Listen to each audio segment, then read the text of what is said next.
Hi, Kegan. Hi. What brings you in today? Well, I got a DUI, and kind of part of the process is to go to therapy and see if maybe that can, help me to not get another DUI. Okay, so if I'm hearing you correctly, you're here because of a DUI, and with hopes of not getting another one. Is that correct? Mm-hmm. Alrighty. What else is going on today that brings you in? Well, I normally drink to relieve stress, but I think at this point in my life, it's really starting to become a problem, and I'm just not really sure how to fix the problem. Drinking it feels like a void in me that's missing, but I don't know why. Okay, so you do recognize that you do have a problem drinking, that's correct? Yes. Mm-hmm. And I would like to get the help so that I can stop drinking, or at least drink less, and maybe in more social settings instead of just drinking to numb myself. Okay, and who is in your social setting, or what family and friends or support system do you have? I have a boyfriend, and I have a mom, a dad, and a sister. I would consider them like my support system. Okay, and do any of these people, do you consume alcohol around these people? Normally together, but I don't think that they really recognize that I have a problem with it. I feel like that's more of a self-reflection type of thing. I don't think that they've really noticed it. I mean, they all drink and function fine. I'm the one, I'm having an issue with it. I got a DUI. I know that's not okay, and I don't want to hurt anybody. I completely understand. So if I'm hearing you correctly, you do recognize that you do have a problem with drinking, and the people in your social circle do not realize that you have this problem, but they do drink. Now, do you mind telling me a little bit more about your home life? Who do you live with? I live with my boyfriend, my mom, and my sister, and her kid too. Okay, and do any of them consume alcohol in the home? My boyfriend does, and my mom and sister, they drink, but they don't really drink like that. Okay, and do you think that this, your boyfriend drinking in the house, do you think that this is hurtful towards the issues that you think that you're having? I think that it could be, because the alcohol is around, and then if he's doing it, then I kind of feel like I want to join in too, not like in a peer pressure situation, but just more like, I could be enjoying myself too and letting loose. I'm at home. So because it's there, it's readily available, it may be difficult to stop the consumption of alcohol. Okay.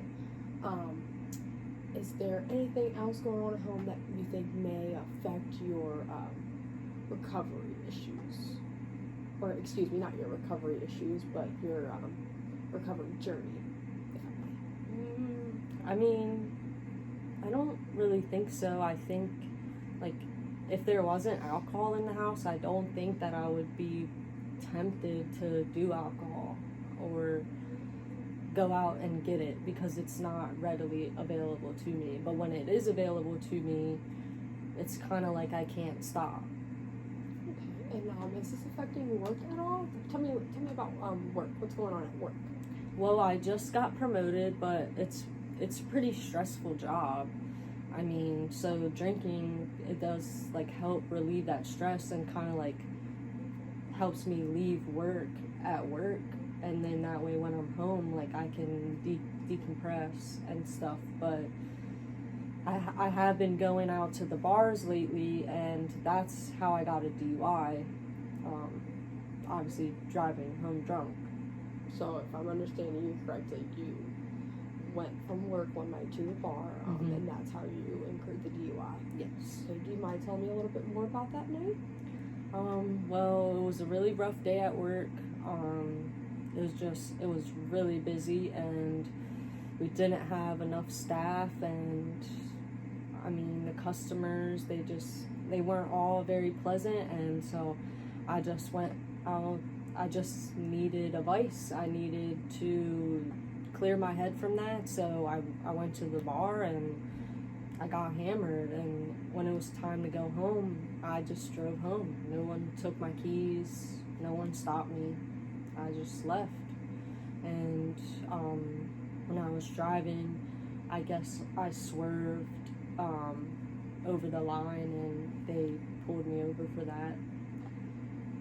So if I'm hearing you correctly, you were at the bar that night. Mm-hmm. No one had noticed that you were drunk, so you don't think that you think that's the reason that no one took your keys? Yeah, I don't think that.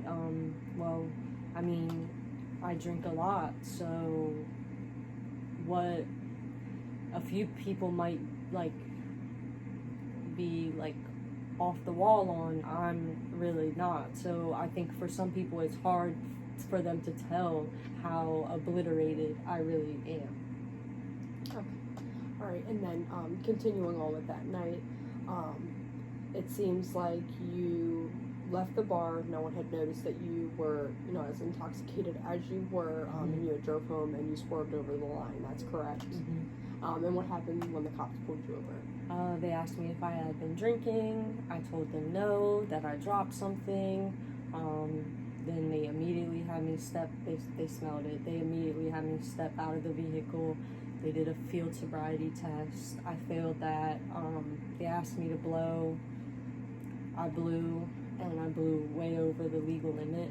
They arrested me. We went to the station, or they took me to the hospital first, drew my blood, and then after all of that, we went to the station, and I had to wait to be bailed out. And how did you feel after you were bailed out?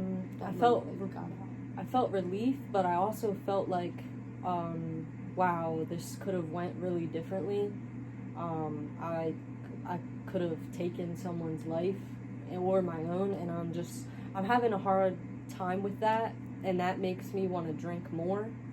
But I don't necessarily want to drink because I don't want to put myself in that same situation or, affect anyone else in that way because of my actions. Well, I am glad to hear that you do understand that, you could have hurt someone that night, and you are taking certain precautions, and that's really great. I'm proud of you for doing that. That's a big step towards the right direction in your recovery process. Now, speaking on your feelings and how you felt that night, now going forward through the court process, the court proceedings, how did that make you feel, and how did that change in wanting to seek help? Well, it really, like I said, it really helped me open my eyes. Like, I don't want to hurt anyone else, but I also don't know why I always feel this urge to just want to drink and black out and be numb from it all. Like, I don't have a healthy way to cope, I'm guessing, and that's why I'm here, because I don't know what's causing me to feel this way, and I just want to get to the bottom of it. I don't want to hurt anyone else, and I really just want to put this all in my past and move on and be a better person. So, if I'm understanding correctly, you do want to discontinue drinking and continue on this recovery journey, despite the endeavors that you have, which is great. So what we can do is we can work through some different type of exercises, some different type of mediation, if that sounds, not mediation, but meditation, if that sounds okay to you, if that's something that you're interested in, and we can definitely work through this process, okay? Okay. Awesome.